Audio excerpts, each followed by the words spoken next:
This episode includes themes of coercive control and demeaning behavior. Please listen carefully.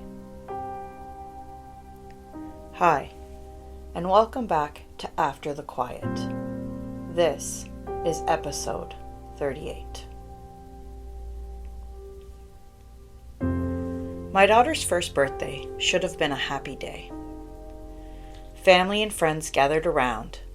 There was cake, laughter, little hands grabbing wrapping paper, and that familiar chaos that comes with celebrating a 1-year-old.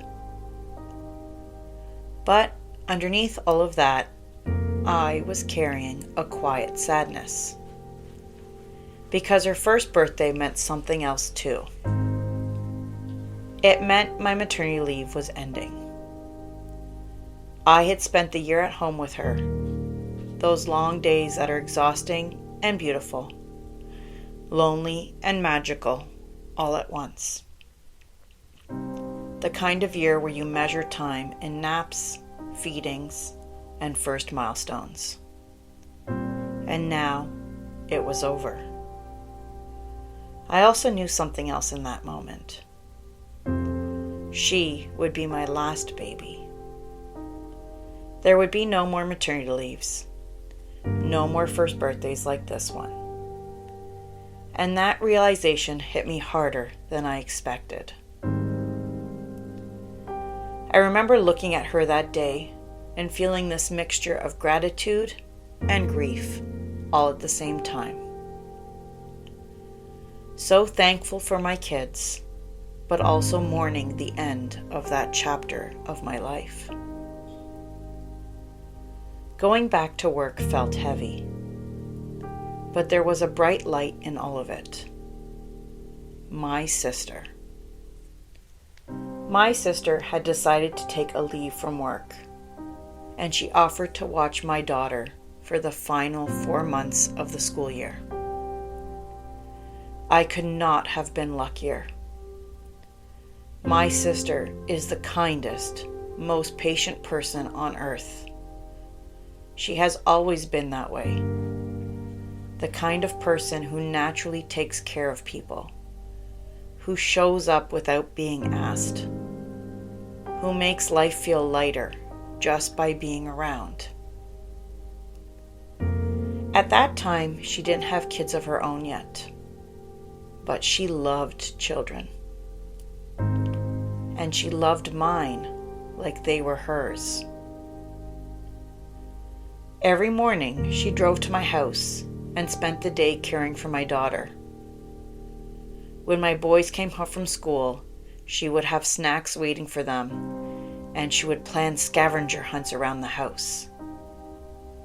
Sometimes I'd walk into the house after work and smell banana bread baking in the oven. Sometimes dinner was already started. She brought warmth and joy into our home during a time when I felt stretched thin in every direction. Honestly, she was an angel in my life. But that was also when something else started happening. Something that slowly chipped away at me. He began comparing me to her. At first, it sounded like jokes. He would tell people that he married the wrong sister. He would say it casually, sometimes in front of friends, sometimes in front of family. People would laugh awkwardly. And I would laugh too. Because what else do you do when your husband says something like that in a room full of people? My sister is very athletic and fit. She loves baking. She loves staying busy. She's one of those people who seems to move through life with energy and purpose. And me? At that point, I had 3 kids. My body had carried and delivered 3 babies. I hadn't stepped inside a gym in at least 10 years. And I definitely wasn't someone who loved cooking or baking. So the comparisons kept coming.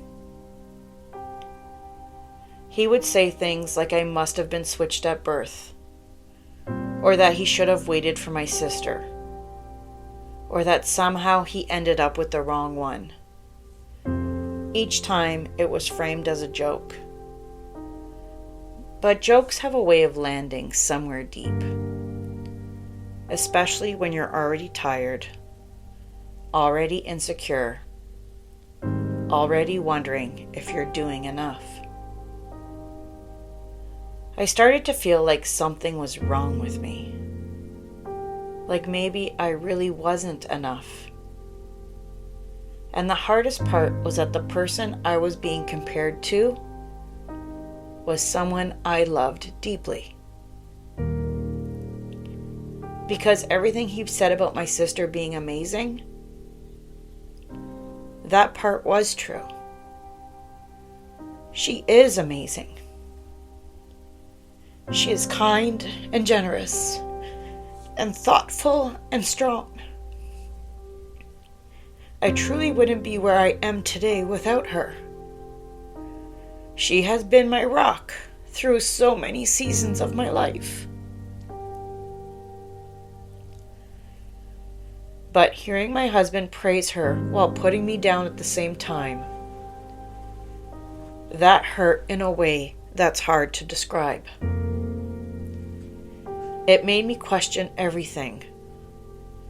Not just myself, but our relationship. Because eventually a question started forming in the back of my mind. A quiet question I didn't want to ask out loud. Did he even love me? Looking back now, I understand something I didn't understand then. Constant comparison is another form of control. It keeps you off balance. It keeps you trying harder. It keeps you chasing approval that never quite comes. And when the comparison is to someone you admire and love, it becomes even more confusing. Because you start to turn that disappointment inward. Instead of seeing the cruelty in the comparison, you start seeing flaws in yourself. But here's what I know now. There was never anything wrong with me. There was nothing wrong with being tired after raising 3 kids. There was nothing wrong with not being athletic. Nothing wrong with not loving bacon. Nothing wrong with simply being me. And my sister? She was never the problem either. She was a light in a dark time. The real problem was someone who thought it was acceptable to tear me down by holding someone else up. This is After the Quiet.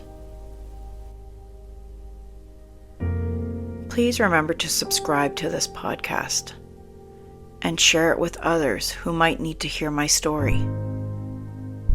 And also join me on Instagram at after.the.quiet.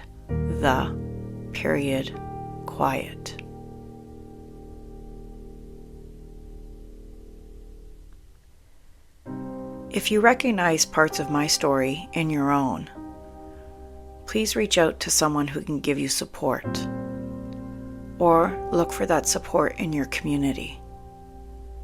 You are not weak for needing help. You are human. Your voice deserves to be heard.